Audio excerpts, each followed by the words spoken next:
പവിത്രം സീരിയലിന്റെ അടുത്ത ആഴ്ചയിലെ മുഴുവൻ എപ്പിസോഡും സ്ക്രീൻഷോട്ട് സഹിതമാണ് പറയുന്നത്. വീഡിയോ ഇഷ്ടമാവുകയാണെങ്കിൽ ഒരു ലൈക്കും ഹൈപ്പും ചെയ്ത് സബ്സ്ക്രൈബ് ചെയ്ത് സപ്പോർട്ട് ചെയ്യണേ കേട്ടോ. അങ്ങനെ തരുണിന്റെ അമ്മ മുറിയിലേക്ക് വേദയും കൂട്ടി കടന്നു വന്നു. ചുറ്റും പൊറുക്കി വെച്ചിരിക്കുന്ന ആ ഒരു പുസ്തകങ്ങളിലേക്ക് തരുൺ ഉപയോഗിച്ചിരിക്കുന്ന കമ്പ്യൂട്ടറിലേക്ക് നോക്കിക്കൊണ്ട് തന്നെ അമ്മയുടെ തൊണ്ടയിടറി. മോളെ നോക്കിക്കേ, അച്ഛൻ മരിച്ച് ആ വലിയ വേദനയൊക്കെ അവൻ ഉള്ളിൽ ഒതുക്കിയിരിക്കുന്നത് ഈ മുറിയിൽ വന്നിരുന്നിട്ടതായിരുന്നു. ഇതിനിടയിൽ അവൻ്റെ ഈ അവസ്ഥയൊക്കെ. അമ്മയുടെ കണ്ണുകളൊക്കെ നിറഞ്ഞു തുളുമ്പി. എന്നാലും മോൾ ഇതുകൊണ്ടൊന്നും തളർന്നു പോകരുത്. നിന്റെ ജീവിതം നീ തന്നെ പടുത്തുയർത്തണം. നീ ഇനി LLB പഠിച്ച ആളാണെന്നൊക്കെ എനിക്കറിയാം. പക്ഷേ മോളെ, ഈ കാലത്ത് ജീവിച്ചു പോവാൻ അതുകൊണ്ട് മാത്രം കാര്യമായില്ല. നീ കുറച്ചുകൂടി വലിയ രീതിയിൽ തന്നെ ചിന്തിച്ചേ മതിയാവുള്ളൂ. അമ്മ അൽമാരിൽ നിന്നും കട്ടിയുള്ള കുറച്ച് പുസ്തകങ്ങൾ എടുത്ത് വേദിയുടെ കയ്യിലേക്ക് വെച്ച് നീട്ടി. നീ കളക്ടറാവാനുള്ള പരീക്ഷ എഴുതണം. അതിനുള്ള പുസ്തകങ്ങളാണ് ഇതൊക്കെ. മോൾക്ക് കഴിയുമെന്ന് എനിക്കുറപ്പുണ്ട്. വേദ ആ പുസ്തകങ്ങളിലേക്കൊന്ന് മനസ്സിൽ വലിയ ലക്ഷ്യത്തിന്റെ ഒരു തീപ്പൊരി ആഞ്ഞടിച്ചിരുന്നത് അവൾ കണ്ടിരുന്നു. തളർന്നു പോവാൻ എനിക്ക് നേരമില്ല. മുന്നോട്ട് തന്നെ പോയേ തീരൂ. അതേസമയം ജയിലിൽ വിക്രം ഇങ്ങനെ ഡിങ്കു സാറിന്റെ മേശപ്പുറത്തു മുന്നിൽ വന്ന് നിവർന്നിരുന്നു. പുറത്ത് മഴയുടെ ആർത്തുവിളികൾക്കിടയിലും അവന്റെ കണ്ണിൽ പുതിയൊരു തിളക്കമുണ്ടായിരുന്നു. സാർ എന്നോട് പറഞ്ഞിട്ടുണ്ടായിരുന്നു, ഇവിടുത്തെ ഈ തടവറയിലെ ജീവിതം എനിക്കൊരു ട്രെയിനിങ് ആയിട്ടാണ് കണക്കാക്കണമെന്ന്. അത് എൻ്റെ ജീവിതം മാറ്റുമെന്നും സാറ് പറഞ്ഞു. അതുകൊണ്ട് ഞാനൊരു തീരുമാനമെടുത്തു സാർ. വിക്രം അല്പം ഗൗരവത്തോടെ പറഞ്ഞു. ഇവിടെ നിന്നും ഇറങ്ങുമ്പോൾ എനിക്ക് എന്തെങ്കിലും ഒരു നേട്ടമുണ്ടായിരിക്കണം. അതുകൊണ്ട് ഞാൻ തുടർന്ന് പഠിക്കാൻ ആഗ്രഹിക്കുന്നു. എൻ്റെ അച്ഛന് വേണ്ടി, അച്ഛൻ്റെ ഓർമ്മകൾക്ക് വേണ്ടി എനിക്ക് വീണ്ടും പഠിക്കണം. ഡിങ്കു സാറ് ആ ചെറുപ്പക്കാരൻ്റെ മുഖത്തേക്ക് നോക്കി. അവിടെ കുറ്റബോധത്തിന് പകരം നിശ്ചയദാർഢ്യം അദ്ദേഹം കണ്ടു.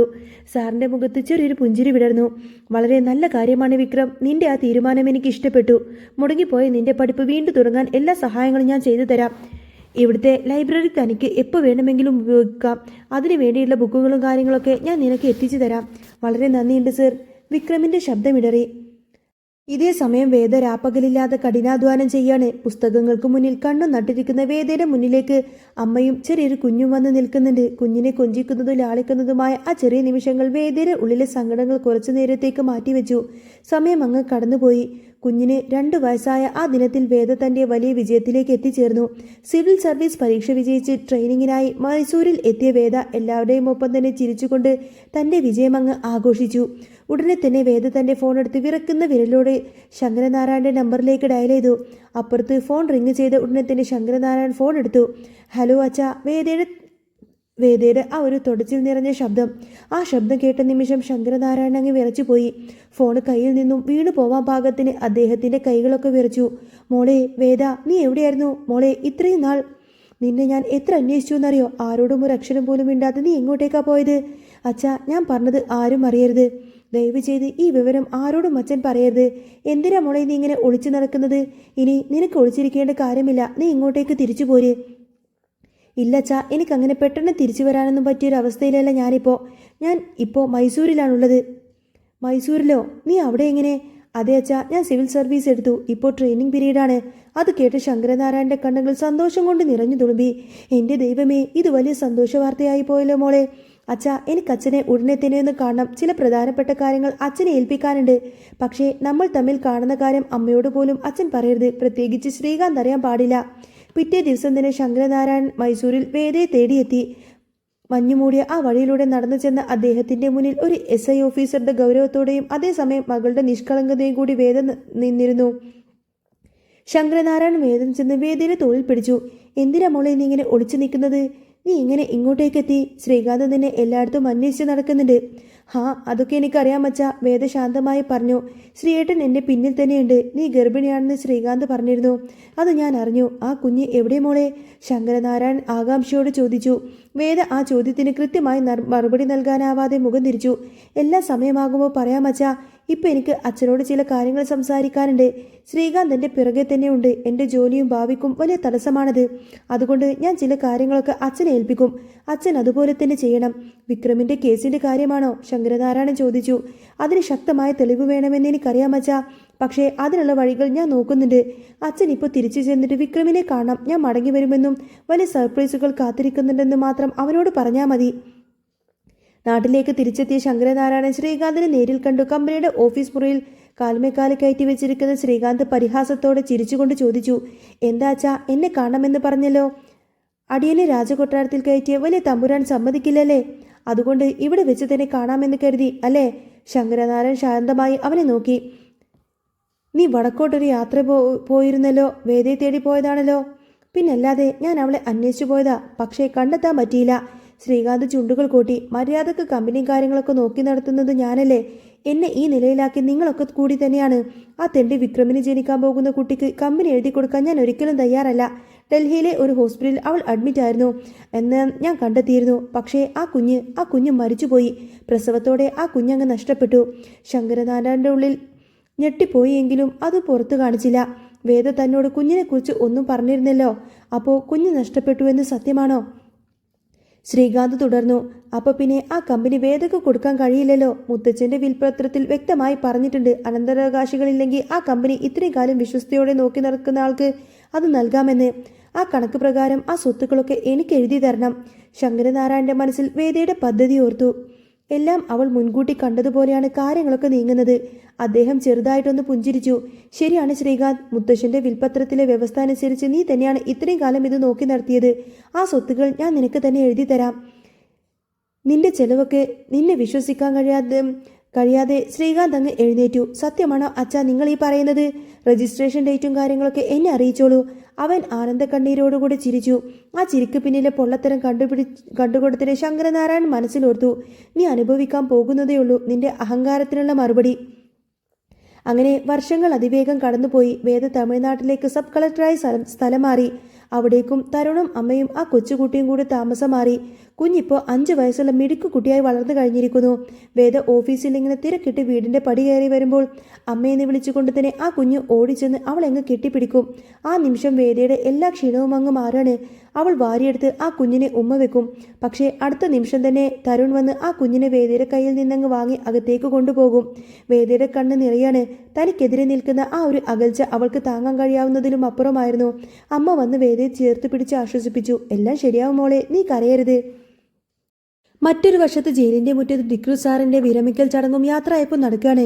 സ്റ്റേജിന്റെ മൈക്കിൽ മുന്നിൽ നിന്ന് സംസാരിക്കവേ ആ പഴയ പോലീസുകാരന്റെ കണ്ണുകൾ ഈറനണിഞ്ഞു. ഞാൻ ഈ ജയിലിലേക്ക് വന്നിട്ട് 32 വർഷമായി. ശരിക്കും പറഞ്ഞാൽ നിങ്ങളെപ്പോലൊരു തടവുകാരൻ തന്നെയായിരുന്നു ഞാനും. എൻ്റെ ഭാര്യ പലപ്പോഴും തമാശയായി പറയും, ഞാൻ കല്യാണം കഴിച്ചത് ജീവിതകാലം മുഴുവൻ തടവിലാക്കപ്പെട്ട ഒരു പോലീസുകാരനെയാണെന്ന്. സദസ്സിലങ്ങ് ചിരി പടർന്നു. ഈ വർഷങ്ങൾക്കിടയിൽ പലരെയും ഞാൻ കണ്ടിട്ടുണ്ട്. തെറ്റൊന്നും ചെയ്യാത്ത നിരപരാധിയായി എത്തിയവർ, സാഹചര്യം കൊണ്ട് തെറ്റ് ചെയ്തു പോയവർ, പിന്നെ കുറ്റം മാത്രം ചെയ്യുന്ന കൊടും കുറ്റവാളികൾ. എന്നാൽ ഇതിൽ നിന്നെല്ലാം തന്നെ വ്യത്യസ്തമായ ഒരാളെ എനിക്കിവിടെ വെച്ച് കാണാൻ കഴിഞ്ഞു. വിക്രം സുധാകരൻ. സദസ്സു മുഴുവൻ തിരിഞ്ഞ് വിക്രമിനെ അങ്ങ് നോക്കി. തടവറക്കുള്ളിൽ നിന്ന് കൊടുത്തിനെ തൻ്റെ ജീവിതം തിരിച്ചുപിടിക്കാൻ അവൻ തീരുമാനിച്ചു. പൊളിറ്റിക്കൽ സയൻസിൽ ബിരുദാനന്തര ബിരുദം നേടി അവൻ എല്ലാവരെയും അത്ഭുതപ്പെടുത്തി. മുടങ്ങിപ്പോയ തൻ്റെ പഠനം അവൻ ഇവിടെ വെച്ച് തന്നെ പൂർത്തിയാക്കി. അവനെപ്പോലൊരു ചെറുപ്പക്കാരനെ ഈ ജയിലിൽ നൽകാൻ കഴിഞ്ഞതിൽ എനിക്ക് നല്ല അഭിമാനമുണ്ട്. ഡിക്രു സാർ വിക്രമിനെ വേദിയിലേക്ക് ക്ഷണിക്കുകയും പൊന്നാടയണിച്ച് നെഞ്ചോട് ചേർത്ത് പിടിക്കുകയും ചെയ്തു. സദസ്സ് മുഴുവൻ ആ കയ്യടി മുഴങ്ങി. ചടങ്ങിന് ശേഷം ഓഫീസിൽ വെച്ച് ഡിക്രു സാറും വിക്രമും സംസാരിച്ചിരുന്നു. എന്താടാ വിക്രം, നീ ഇത്രയും വിഷമിച്ചിരിക്കുന്നത്? ഇല്ല സാറേ, സാറ് പറഞ്ഞില്ലേ, സാറിൻ്റെ ഭാര്യ പറഞ്ഞത് ഓർത്തുപോയതാ. വിക്രം ചിരിയോടെ പറഞ്ഞു. ജീവിതകാലം മുഴുവൻ തടവിലാക്കപ്പെട്ട ഒരു മനുഷ്യനെയാണല്ലോ സാറെന്ന് ഓർക്കുമ്പോൾ അതൊക്കെ ഞാൻ തമാശക്ക് പറഞ്ഞതാടോ. നീ എൻ്റെ കാര്യം വിട്. നീ പുറത്തിറങ്ങുമ്പോൾ നിന്നെ കാത്തിരിക്കുന്നത് വലിയൊരു ലോകമാണ്. ആ ജീവിതം നീ ഭംഗിയായി തന്നെ ജീവിക്കണം. വിക്രം സാറിൻ്റെ കാൽത്തൊട്ടിങ്ങനെ അനുഗ്രഹം വാങ്ങിച്ചു. സാർ അവനെ വാരിയെടുത്തങ്ങ് കെട്ടിപ്പിടിക്കാണ്. അതേസമയം ജയിലിൽ ഒരു പുതിയ സൂപ്രണ്ടായി ചുമതലയേറ്റ ബാലചന്ദ്രൻ ശങ്കരനാരായണനെ കാണാൻ അങ്ങോട്ടേക്ക് എത്തി. സാറേ, ഞാൻ ചാലക്കുടിയിലെ ഒരു കേസിൻ്റെ അന്വേഷണത്തിലായിരുന്നു. അവിടെ ഭവന നിർമ്മാണത്തിൻ്റെ പേരിൽ കോടികൾ തട്ടിയ ഒരു തട്ടിപ്പ് കേസ് നടന്നിട്ടുണ്ട്. ജോബിയും ഡിക്രൂസുമാണ് ഇതിന് പിന്നിൽ. ജോബിയോ? വിക്രമിന്റെ കേസിൽ അന്ന് സാക്ഷി പറഞ്ഞ ആ ജോബിയോ? ശങ്കരനാരായണൻ ചോദിച്ചു. അതെ സാറേ, അന്ന് ഇടുക്കിയിൽ ഒരു ക്യാമറ കാണാതായിരുന്നില്ലേ? ആ കേസ് അന്ന് അത്ര ഗൗരവമായി ആരും തന്നെ എടുത്തില്ല. പക്ഷേ ജോബിയുടെ വീട്ടിൽ നിന്നും തെളിവുകളെല്ലാം ശേഖരിക്കുന്നതിന് തന്നെ ആ ഒരു ക്യാമറ എനിക്ക് കിട്ടി. വിക്രമും ചന്ദ്രശേഖരനും തമ്മിലുണ്ടാക്കിയ ആ വഴക്ക്, ചന്ദ്രശേഖരൻ കൊലപ്പെട്ട ആ സ്ഥലത്തുണ്ടായിരുന്ന ക്യാമറയാണിത്. ഇതാ കൊലപാതകത്തിന്റെ യഥാർത്ഥ തെളിവുണ്ട് സാറേ. ഇത് വിക്രമിനെ പുറത്തിറക്കാൻ സഹായിക്കും. ശങ്കരനാരായണന്റെ മുഖത്ത് വലിയൊരു പ്രകാശം പരന്നു. തീർച്ചയായിട്ടും ആ തെളിവ് എനിക്ക് ഉടനെ തന്നെ വേണം ബാലചന്ദ്രൻ. പിറ്റേ ദിവസം ജയിലിൽ തന്നെ ശങ്കരനാരായണൻ വിക്രമിന്റെ കയ്യിലേക്ക് ആ ഒരു കേസ് റീഓപ്പൺ ചെയ്യാനുള്ള ജാമ്യ പേപ്പറുകളെല്ലാം തന്നെ നീട്ടി. എന്തിനാ അച്ഛാ വീണ്ടും ഇതൊക്കെ ചെയ്യുന്നത്? നമ്മൾ തോറ്റുപോയതല്ലേ? വിക്രം തളർച്ചയോട് ചോദിച്ചു. ഇത് തോൽവിയല്ല വിക്രം, നമ്മെ കാത്ത് ശക്തമായൊരു തെളിവ് ഇപ്പോൾ എത്തിയിട്ടുണ്ട്. നീ ഈ പേപ്പറിലൊന്ന് ഒപ്പിട്. നീ പുറത്തിറങ്ങും, എനിക്ക് 100% ഉറപ്പുണ്ട്. ഞാൻ പുറത്തിറങ്ങിയാൽ ഞാൻ ആഗ്രഹിക്കുന്ന ആരെങ്കിലും എൻ്റെ കൂടെ ഉണ്ടാവുക അച്ഛാ. വിക്രമിൻ്റെ കണ്ണുകൾ നിറഞ്ഞു. അവളെക്കുറിച്ച് വേദയെക്കുറിച്ച് എന്തെങ്കിലും വിവരം കിട്ടിയോ? ശങ്കരനാരായൺ വേദ തന്നോട് പറഞ്ഞ ആ കാര്യം ഓർത്തു. താൻ കണ്ട കാര്യം വിക്രമിനോട് പറയരുതെന്ന് അവൾ കർക്കശമായി തന്നെ ആവശ്യപ്പെട്ടിരുന്നു. അദ്ദേഹം ആ സത്യം ഉള്ളിലമർത്തിക്കൊണ്ട് പറഞ്ഞു, എനിക്ക് കൃത്യമായ വിവരമൊന്നും കിട്ടിയിട്ടില്ല വിക്രം. പക്ഷേ എനിക്കൊരു കാര്യത്തിൽ ഉറപ്പുണ്ട്, നീ ജയിലിൽ നിന്ന് പുറത്തിറങ്ങുന്ന നിമിഷം അവൾ നിന്റെ മുന്നിലേക്ക് വരും. നീ വിഷമിക്കാതെ ഇതിൽ ഒപ്പിടൂ. വിക്രം വിറക്കുന്ന കൈകോടെ ആ ഒരു പേപ്പറിലേക്ക് അങ്ങ് ഒപ്പിട്ട് കൊടുത്തു. തമിഴ്നാട്ടിലെ ഒരു പോലീസ് സ്റ്റേഷൻ. തരുൺ അവിടുത്തെ പോലീസുകാരുമായിട്ട് വളരെ സൗമ്യമായി സംസാരിച്ചു കൊണ്ടിരിക്കുന്നുണ്ട്. ഒരു കാലത്ത് പുലിയെ പോലെ നടന്നിരുന്ന തരുൺ ഇപ്പോൾ ജീവിതത്തിന്റെ മാപ്പിൽ അങ്ങ് ഒതുങ്ങിക്കൂടിയിരിക്കുന്നു. പെട്ടെന്ന് തന്നെ സ്റ്റേഷനിലേക്ക് ഒരു പോലീസുകാരൻ കിതച്ചുകൊണ്ട് ഓടി വന്നു. സർ, നമ്മൾ അന്ന് ചരക്ക് കേസിൽ പിടിച്ച് പുറത്തിറങ്ങിയ ആ ഒരു ദേവരാജൻ വീണ്ടും കച്ചവടം തുടങ്ങിയിട്ടുണ്ട്. അവിടെ വലിയ രീതിയിൽ തന്നെ റെയ്ഡ് നടക്കുന്നുണ്ട്. അതിന് പോലീസുകാർ പോയിട്ടേയില്ല. തരുൺ ചോദിച്ചു. പോയിട്ടുണ്ട് സാറേ, പക്ഷേ ആ ഒരു റെയ്ഡിന് നേതൃത്വം നൽകുന്നത് വേറെ ആരുമല്ല, ഇവിടുത്തെ പുതിയൊരു സബ് കളക്ടറാണ്. സബ് കളക്ടറോ? തരുൺ ഞെട്ടലോട് കൂടി എഴുന്നേറ്റു. അത് സർ, വേദ മാഡമാണ് അവിടെയുള്ളത്. മാഡം ഇപ്പോൾ വലിയൊരു അപകടത്തിലേക്കാണ് ഇറങ്ങിപ്പോയിക്കൊണ്ടിരിക്കുന്നത്. തരുണിന്റെ നെഞ്ചിടിപ്പ് നിമിഷങ്ങൾക്കകം തന്നെ കൂടി. വേദയുടെ ജീവന് വലിയൊരു ആപത്തും വലിയൊരു അപായം സംഭവിക്കാൻ പോകുന്നു എന്ന് തിരിച്ചറിഞ്ഞ അയാൾ ഒരു നിമിഷം പോലും പാഴാക്കാതെ ആ ഒരു വാഹനത്തിലേക്ക് അങ്ങ് പാഞ്ഞു കയറി. ലക്ഷ്യം ആ വേട്ടക്കാരുടെ താവളം മാത്രമായിരുന്നു. പാടശേഖരണത്തിനടുത്തുള്ള പഴയ ഗോഡൌണിൽ നിന്നും പുറത്തേക്ക് വന്നത് വല്ലാത്തൊരു കരച്ചിലാണ്. അകത്ത് ദേവനാരായണൻ എന്ന ദേവരാജ് നടത്തുന്ന മയക്കുമരുന്ന് കച്ചവടത്തിന്റെ കഥയറിയാവുന്നത് കൊണ്ട് തന്നെ ആ നാട്ടിൽ 6 അടി മണ്ണിൽ പോലും ആരും ശബ്ദമുണ്ടാക്കാൻ ധൈര്യപ്പെട്ടില്ല. എന്നാൽ അന്ന് അവിടെ നടന്നത് വേറൊന്നായിരുന്നു. സ്കൂളിലെ കൂട്ടുകാർക്ക് ഈ ലഹരി മാഫിയ കൊടുക്കുന്ന വിവരം പ്രിൻസിപ്പളിനോട് തുറന്നു പറഞ്ഞ ആ പാവ പെൺകൊച്ചിനെ ദേവരാജനും കൂട്ടുകാരും ചേർന്ന് ഒരു കസേരയിൽ അങ്ങ് കെട്ടിയിട്ടിരിക്കുകയാണ്. എടാ, നീ പറഞ്ഞില്ലേടോ മാഷിനോടൊക്കെ? ഇനി ആരോടൊക്കെ പോയി പറയുമെന്ന് എനിക്കൊന്ന് കാണണം. ദേവരാജൻ കയ്യിലെ ആ ഒരു സിറിഞ്ചുമായി ആ പയ്യന്റെ അടുത്തേക്ക് നടന്നു നിന്നു. ആ കൊച്ചുകുട്ടി പേടിച്ചു വരേണ്ട കൂടെ തന്നെ കരയുന്നുണ്ടായിരുന്നു. വേണ്ട വേണ്ട, എന്നെ വെറുതെ വിട്ടേക്ക്, ഞാൻ ഇനി ആരോടും ഒന്നും പറയില്ല. പക്ഷേ ആ ക്രൂരന്റെ മനസ്സിൽ കരുണയുടെ ഒരു കണിക പോലും ഉണ്ടായിരുന്നില്ല. ആ സമയത്താണ് ആ ഗോഡൌണിലേക്ക് വലിയൊരു ഇരുമ്പ് വാതിലങ്ങ് ആഞ്ഞു തുറക്കപ്പെട്ടത്. അങ്ങനെ വെളിച്ചത്തിലേക്ക് തലയുയർത്തി പിടിച്ച് ഒരു സബ് കളക്ടർ അങ്ങോട്ടേക്ക് വന്നു. വേദ കൂടെ കുറച്ചധികം പോലീസുകാരും ഉണ്ടായിരുന്നു. കൈ എവിടെയാ വെച്ചിരിക്കുന്നത് ദേവരാജ? കൈയെടുക്ക അവിടുന്ന്. വേദയുടെ ശബ്ദം ആ ഗോഡൌണിൽ മുഴുവൻ അങ്ങ് പ്രകമ്പനം കൊണ്ടു.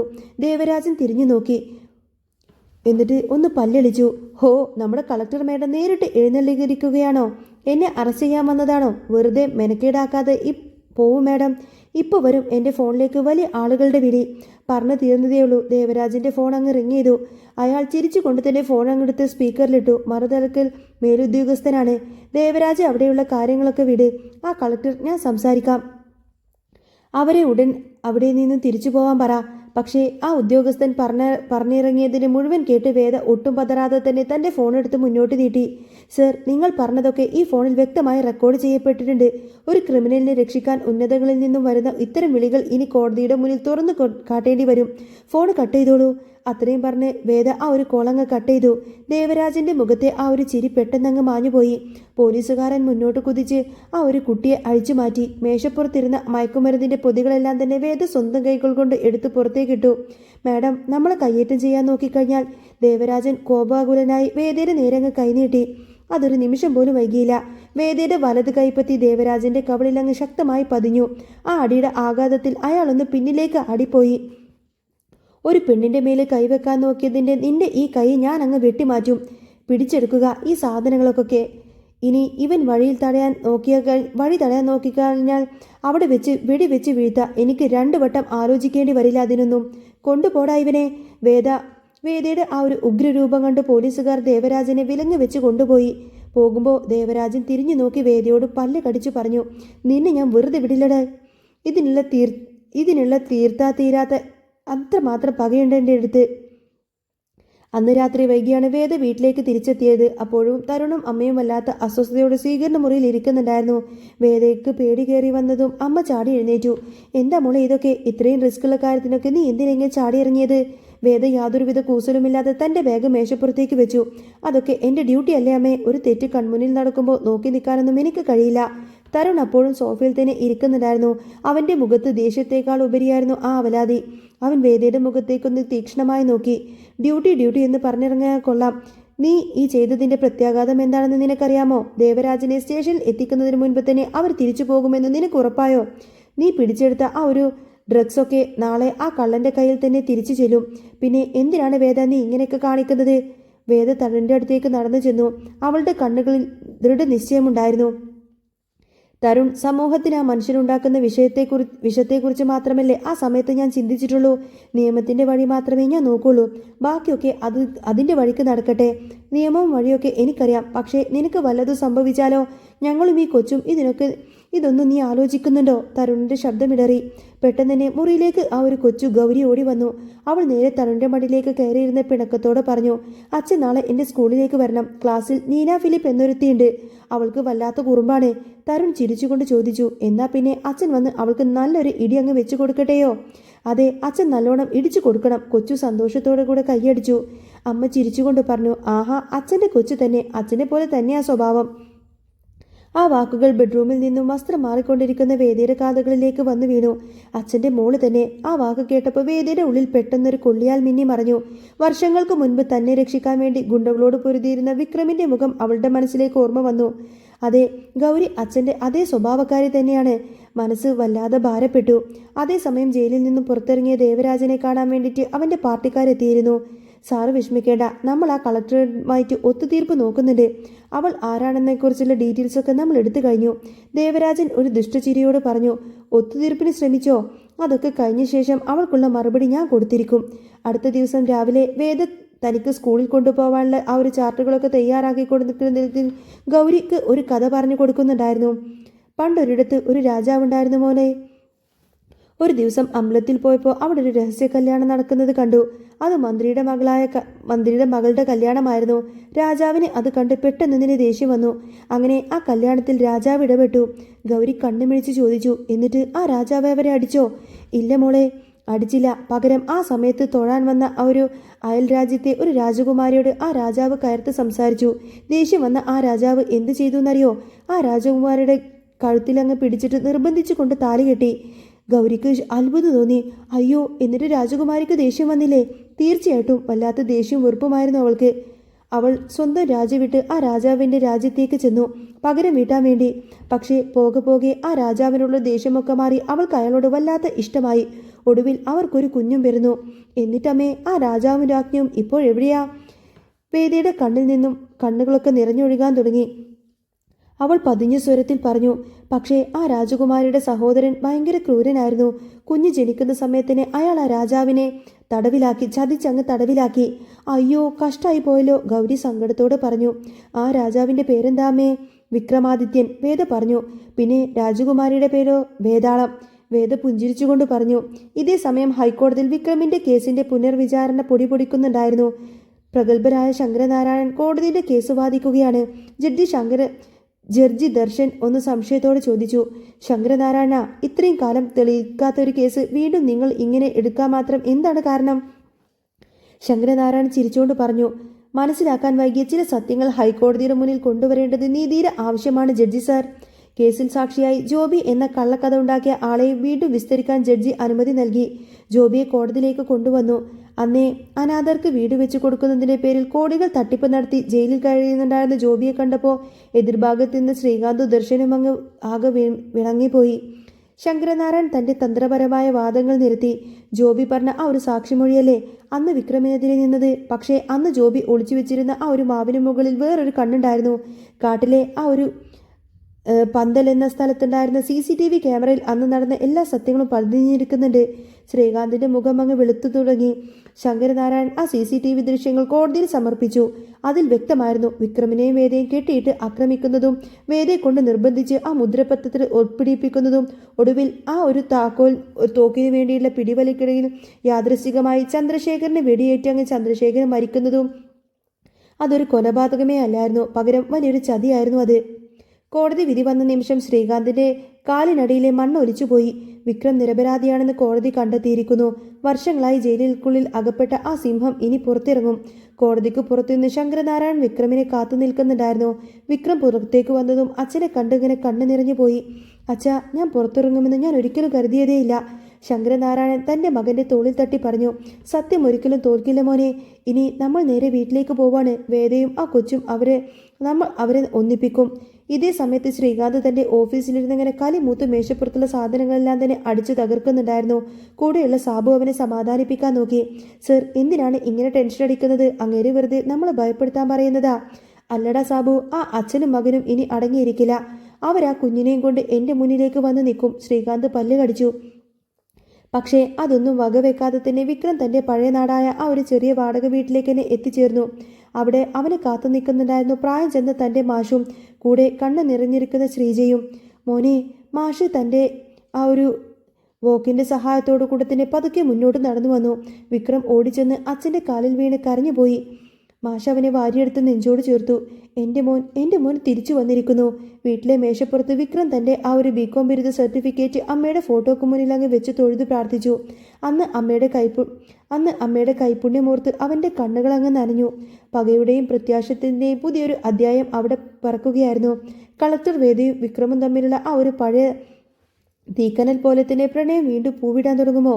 ആ കുഞ്ഞുമോളെ സ്വന്തം ചോരയായി കാണുന്ന വേദയ്ക്ക് തൻ്റെ ജീവന്റെ പാതിയായ വിക്രമിനെ എപ്പോഴെങ്കിലും തിരിച്ചു കിട്ടുമോ? കാലം അതിനുള്ള ഉത്തരത്തിനായി കാത്തു നിൽക്കാണ്. പവിത്രത്തിൽ ഇനി വരാൻ പോകുന്ന സൂപ്പർ അടിപൊളി ത്രില്ലിംഗ് എപ്പിസോഡുകളൊക്കെ തന്നെയാണ് കേട്ടോ. നിങ്ങൾക്ക് ഈ ഒരു ചാനൽ ഇഷ്ടമാണെങ്കിൽ സബ്സ്ക്രൈബ് ചെയ്യാനും സപ്പോർട്ട് ചെയ്യാനും മറക്കല്ലേ. കൂടുതൽ എപ്പിസോഡായിട്ട് ഉടനെ തന്നെ വരാം. ഇതിൻ്റെ അപ്കമിങ് എപ്പിസോഡൊക്കെ ഞാൻ ഈ ഒരു ചാനലിൽ പറയുന്നതായിരിക്കും. നിങ്ങൾക്ക് ചാനൽ ഇഷ്ടമാണെങ്കിൽ സബ്സ്ക്രൈബ് ചെയ്ത് സപ്പോർട്ട് ചെയ്യണം കേട്ടോ. ബൈ.